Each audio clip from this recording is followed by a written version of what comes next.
What is up guys, Jarv here, back today jumping into Destiny. We are back with another This Week in Destiny, giving you all the heads up on everything that you can expect for the up and coming week. This week sees the return of Trials of Osiris. We break down all the weekly rituals, all the lost sectors, seasonal challenges, and more importantly what Tess has available for Bright Dust this week. There's a lot to get through in this video, so be sure to stick around and enjoy. If you do enjoy the video, be sure to leave a comment and rating down below. And remember to subscribe for more Destiny 2 content. Just under 65% of the viewers on the channel aren't currently subscribed, so make sure to hit that red button and ring that bell to make sure you don't miss an update. But without further delay guys, let's jump into the video.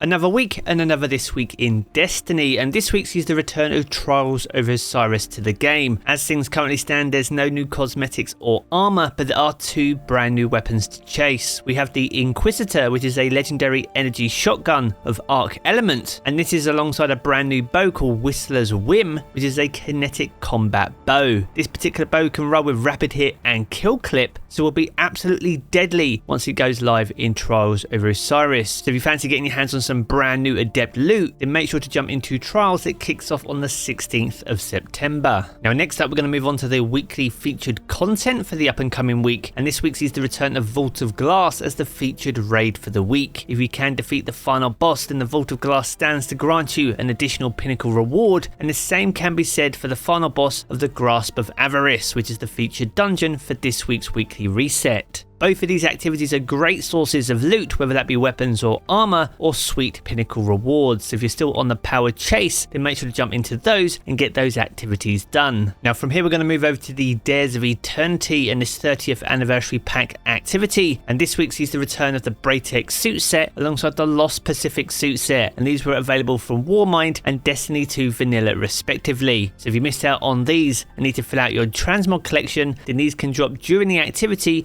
or when you complete the activity itself. As for weapons this week, we got a massive range of weapons from Season of Arrivals. This includes the First In Last Out, the Lonesome Sidearm, the Gnawing Hunger, the Night Watch Scout Rifle, the Main Ingredient Fusion Rifle, the Ikelos SMG, the Long Shadow Sniper Rifle, the Steel Sybil, the Toil and Trouble, the Last Perdition Pulse Rifle, the Wishbringer Shotgun. Honestly, why is this GL even in the game at this point? The Last Dance Sidearm, and also the Ikelos Sniper Rifle. Now some of these weapons are well worth chasing, so if you don't have your hands on them, then make sure to jump into Dares upon this week's weekly reset. Now next up we're going to move on to the weekly rituals, and we have a brand new Nightfall for the up and coming week, and this week sees the Disgraced return to the Nightfall rotation. This will be available on the Hero, Legend and Master difficulty, with GMs kicking off on the 4th of October. Now as we mentioned last week, we are still working out the weapon rotation for this season's Nightfall rewards, but as soon as it's known we'll be sure to add it to the pinned comment down in the comments below. Now moving over to the Crucible, and we see Clash return to the Crucible rotator for the first time in Season of Plunder. So if you fancy a change rather than playing those objective based game modes, which pretty much every Crucible rotator mode is at the moment, then be sure to jump into Clash upon this weekly reset for something a little bit different. Now as for the double rank rewards, these can be found in the Vanguard Operations playlist this week. Now any activity that falls under the Vanguard Director node will count as double rank rewards, including Nightfalls, meaning this is a perfect opportunity to grind out the ritual weapon for Season of Plunder, the Cry Mutiny. We made a video covering this flame-throwing cannonball launcher last week, so if you haven't checked out that video and intend to get your hands on it, then make sure to do so, and I'll leave the link to that down in the video description below.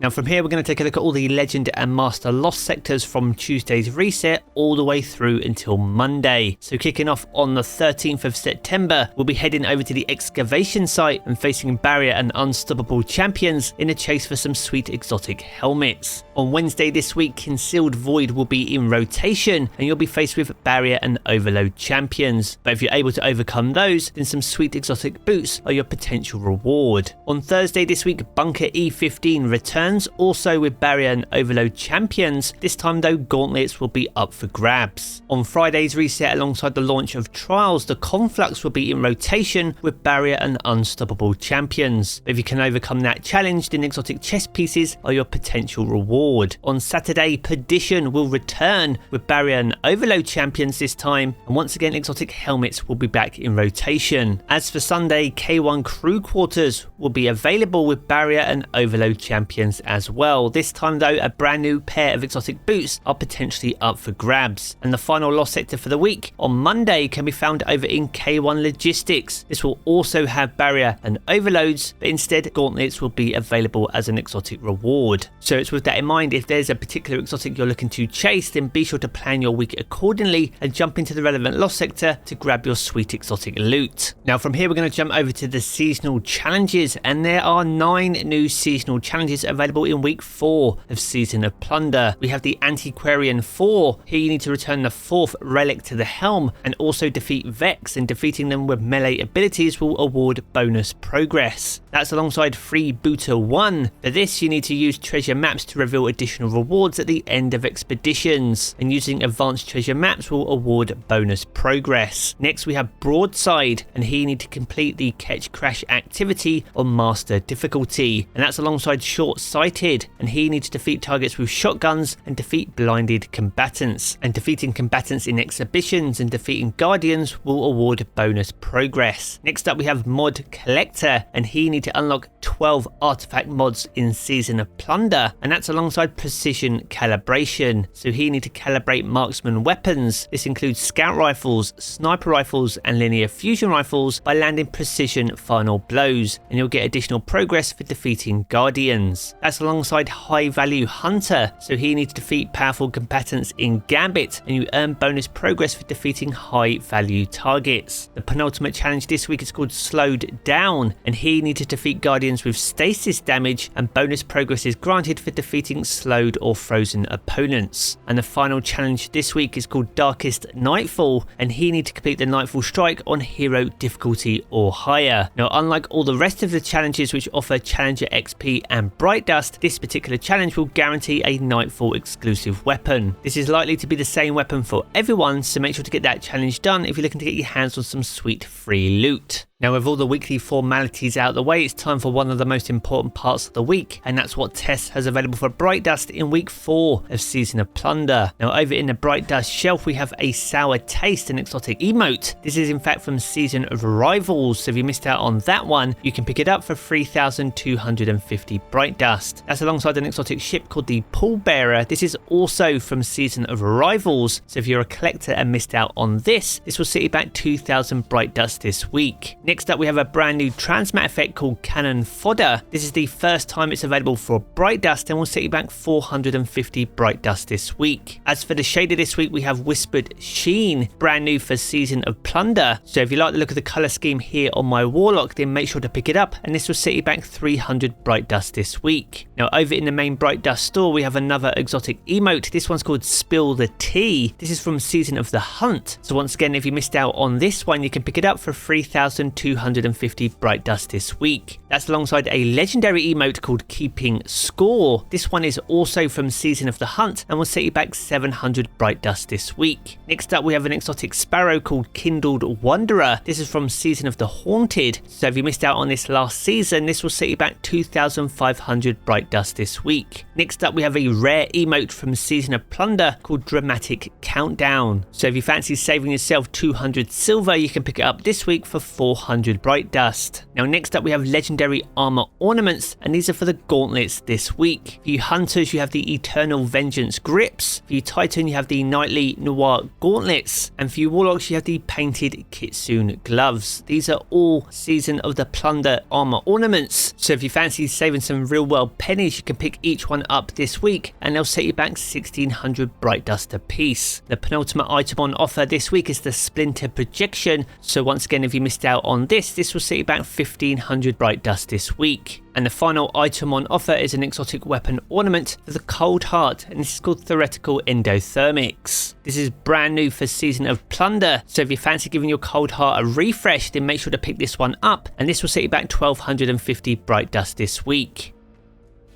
So there we have it, guys, a good look on everything that you can expect for week 4 of Season of Plunder. If you've enjoyed this video, be sure to check out one of the 2 videos you see here in these cards for more Destiny 2 content. And if you want to keep up to date with everything to do with Destiny 2, then be sure to hit subscribe as well. I'm going to jump into the game as always, guys, and I will catch you all again very soon.